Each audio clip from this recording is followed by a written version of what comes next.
Hey everyone, it is Ross from RT Fitness here, and this is Basic Fat Loss 2 of 5. So today I'm going to be talking to you about energy balance.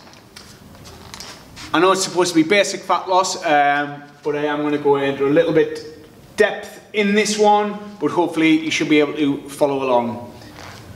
So any energy balance when it comes to fat loss is simple. Calories in versus calories out. Nothing else. That is it. Calories in versus calories out in its most basic form. If you are trying to lose weight and say you're not, you maybe maintaining weight or even gaining weight, whatever, you are not in a calorie deficit. Now the calorie deficit could either be from your food or not moving enough, but either way, if you are not losing weight, then you are not in a calorie deficit.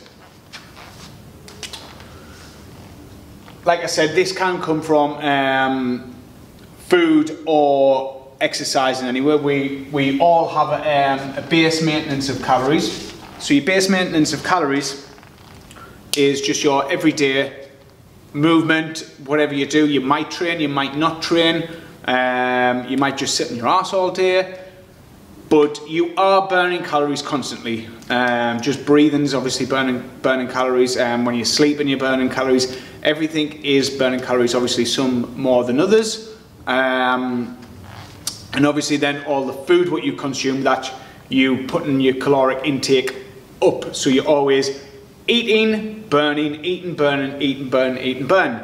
That is it. And that's obviously if you eat too much, you put on fat. If you eat a bit less, put yourself into the calorie deficit, you lose fat. And other things amongst that as well. It isn't, you never just lose fat, you do lose some lean body mass as well, and obviously water retention, things like that.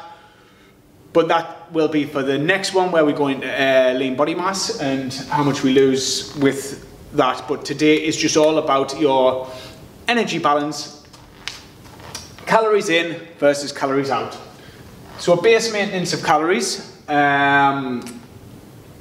we shall say 2000. So just imagine your base rate of calories is 2000.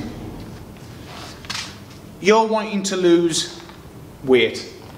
So the best way to do it, this is from a person who doesn't train, so just the average Joe, you would take off 500 calories from your 2000. So on a day-to-day basis, you would eat 1500 calories. Over the course of the 7 days, you're in a deficit of 3500 calories, which equals 1 pound weight loss. When obviously you see people losing weight faster, it's because they're in a more deficit or pushing themselves more with the training, but I'm going to explain that in a different one. But this is it. So calories in versus calories out. You've taken away 500 calories from your day-to-day food, which is what? Probably is a Mars bar and 2 bags of crisps. Or Mars bar, bag of crisps, can of Coke. There you go, there's 500 calories. If you take that out your day, you lose a pound a week. And that's without exercise. But if you were exercising, which I always recommend to clients, I would just take off 300 calories from your 2000, which is 1700. Put in 3 training days where you say burning 500 per day. So that's 1500. Plus 300 times 7, so 2100 calories just from food, plus 1500 from training, that's 3600, and that's your pound a week as well. And obviously with that, you're getting to eat that little bit more food and have 1700 calories on your day-to-day basis, rather than just the 1500. Right, so I'm just going to show you a little graph now of obviously how this is working, obviously calories in versus calories out on a weight gain and weight loss journey. So over your lifetime, when you are gaining weight, so we'll start from here, obviously I'm just going to squiggle the line because that is you eating calories, burning calories, eating calories, burning calories, eating calories, burning calories, eating calories, burning calories. And obviously over time, your body weight has gone up. Now then, this has taken years, okay? You know yourself, you didn't just wake up fat. This has taken absolutely years to achieve to where you think, right, now is the time to lose the weight, even though you could have done something in the past about it. But hey, this is what's happened. You've burned it, burned it, burned it, but you've always ate more than what your maintenance is. So we'll start here, and your maintenance, like we said, we're just going from 2,000, but you've always ate above it. But as you're getting bigger, your maintenance actually goes up. You've probably been eating like the same foods a little bit more over time, but you've always been above your maintenance. Now your maintenance has sort of gone in parallel with this, your maintenance calories, because you're getting heavier, so you've got more to slug around. So actually you do burn more because you're bigger, but you're still eating more. So your maintenance has actually gone up in correlation with your body weight. So you've decided to take the plunge to lose the weight. So this means you've got to be in a calorie deficit.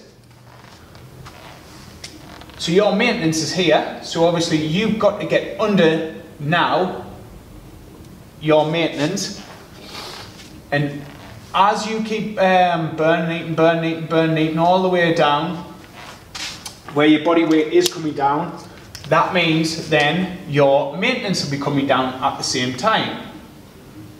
Now then, these two lines are going to meet at some stage. Your body weight and obviously your calorie expenditure and what you're eating is going to meet somewhere, as long as obviously you've been doing this nice and controlled rather than crash dieting where you're way below your maintenance and obviously you just completely crash, fail, put the weight back on because you've lost so much lean body mass that you can't support it anymore. You go back, you put weight on and more so. But these two lines here will meet in the middle to where your new maintenance is. You might be happy at this section here, but obviously if you are wanting to go below that as well, like get your body weight even further down, then you would have to either decrease your calories or increase your calorie expenditure to get below your desired body weight. I hope you're following with that. So that would be down, and obviously you'd reduce your calories slightly there and obviously be below it, but then yet again you're going to come to a maintenance standpoint here and meet in the middle again. Now that's great, do you know what I mean? See, you've lost all your weight, you're at your maintenance, you know what you've got to have your maintenance calories there. But obviously one of the biggest issues with people is that they go from here, because you see this time and time and time again, so they go from here straight back to what they were eating here, being a complete pig, but their maintenance is back down, say to 2,000, but they're eating when their say maintenance here was 2,500, but they're eating what they were having there, so 3,000 we'll say, on a day-to-day basis, and they put that weight back on faster than ever, because now they're in a 1,000 calorie surplus. If they were training, then they've probably stopped training, so now they're in a further calorie surplus, putting maybe 2.5 to 3 pounds on a week, because obviously their lean body mass hasn't been able to support it. So the energy balance, it's always in correlation, like with your maintenance. If you're wanting to lose weight, you just take a little calorie deficit, not too drastically. If you want to gain weight as well, so this can be for people who gain weight. If you want to gain weight, you just be in a caloric surplus. But as humans, we are quite extreme, so we either go just shoot one way or the other, when it should just be always just that slight energy balance difference of either just below maintenance or just above maintenance. Yeah, and I think that's about it. I hope you're taking away a little bit of energy balance with you. Obviously, just always remember, just slight calorie deficit and jobs are good. That's it. I'm Ross from RT Fitness. Thanks for watching. Cheers.